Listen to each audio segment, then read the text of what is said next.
এখানে আমি রান্না করব, ভাত ভাজবো। তার জন্য আলু, কাঁচা লঙ্কা, পেঁয়াজ আর কারি পাতা নিয়ে নিয়েছি। এখানে ভাত নিয়ে নিয়েছি, বাসি ভাত কালকের, মানে ছিল অনেকটা, ফেলে দেবো। এমনি ভাত নর্মাল খেতে ভালো লাগে না, তাই এটা আমি ভাজবো। কড়াই তেল দিয়েছি, তো কড়াইটা দিতে গিয়ে তেল দিয়েছি, অনেকটাই তেল দিয়েছি, সর্ষের তেল দিয়ে। এটা আমি কাঁচা লঙ্কা দিয়েছি, পাকা লঙ্কা অবশ্য কাঁচা, তাতে পেঁয়াজ দিয়েছি। পেঁয়াজটা আমি লালচে লালচে করে ভাজবো। এটা আগে ভাত থাকলে আমি ভাজতাম। ভাজা ভাতটা খেতে খুব ভালো লাগে, স্বাদ লাগে, বুঝতেই পারা যায় না কি এটা আগের দিনের ভাত, ঠান্ডা ভাত মনে হয় না, খুব ভালো লাগে খেতে। তো চলো আমি এখানে লালচে লালচে করে পেঁয়াজটা ভেজে নেব।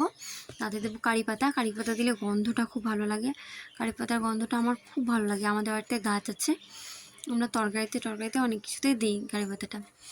তোমরা ভাত ভাজা কারা কারা খেতে ভালোবাসো বা খেয়েছো কি না আমাকে কমেন্টে জানাও। এখানে আমি ভালো করে পেঁয়াজটা ভেজে নিয়ে, লালচে লালচে করে ভেজে নিয়ে এখানে দেবো আমি আলু। এখানে তোমরা মটরশুঁটি, গাজর সবই দিতে পারো যদি মনে হয় করো তো। দিয়ে এবার এটা ভালো করে ভেজে নেব। আলুটাও আমি একবারে লালচে লালচে করে ভেজে নেব, নেড়ে চেড়ে ভেজে নেব। এটা ভালো করে ভাজবো। এই খাবারটা প্রায় আমি খেতাম। এখানে একটা ডিম দিলে আরও ভালো লাগে, কিন্তু ডিমটা আমি দিইনি, স্কিপ করেছি। তোমাদের যদি ভালো লাগে তো তোমরা দিতে পারো। তো ভালো করে নেড়ে চেড়ে ভেজে নেব।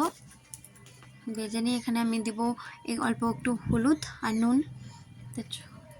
একটু হলুদ দিব, অল্প করে একটু হলুদ আর একটু নুন, লবণ পরিমাণ মতন দিয়ে ভালো করে নাড়বো। দিয়ে ঢাকা দিয়ে কম পাওয়ারে ঢাকা দিয়ে আমি এটা নরম করে ভেজে নেবো। এখানে আমি কোনো তেল দিব না, জল দিব না। এখানে আমি জল ইউজ করব না, তেলেই আমি আলুটা ভালো করে ভেজে নেব। পাওয়ারটা কমিয়ে ভালো করে ভেজে নেব। এই যে আমার নুন দেওয়ার পরেই আমার একটু পাওয়ার কমানো আছে, তাই এখানেই আমার নরম হয়ে গিয়েছে। এটা ভালো করে আমার এমনিতেই সিদ্ধ হয়ে গিয়েছে লাড়াচাড়াতেই। এই যে আলুটা কত সুন্দর কেটে যাচ্ছে। তো আমি ঢাকা দিয়ে তুলে দিয়েছি, ঢাকা খুলে নিয়েছি। এটা একবারে নরম হয়ে গেছে। এখানে এবার ভালো করে নেড়ে চেড়ে এবার ভাতটা দিয়ে দেবো। ভালো করে নেড়ে চেড়ে নিয়েছি, এবার ভাতটা দিয়ে দেবো। আমি এখানে ভাতটা দিয়ে ভালো করে ভেজে নেব ভাতটা। তোমরা যদি আমার ভিডিওতে নতুন হয়ে থাকো তাহলে সাবস্ক্রাইব করে পাশে থেকো। আর যদি ইউটিউব থেকে দেখে থাকো তাহলে পেজটা সাবস্ক্রাইব করে পাশে থেকো। আর যদি তোমরা ফেসবুক থেকে দেখে থাকো তাহলে ফলো করে পাশে থেকো। তোমাদের একটা লাইক, একটা কমেন্ট আমাকে আরও বাড়তে সাহায্য করবে। তোমরা যেখান থেকে দেখে থাকো প্লিজ একটা লাইক, কমেন্ট, শেয়ার করে পাশে থেকো। আমার খুব ভালো লাগবে, আমার মোটিভেশনটা বাড়বে।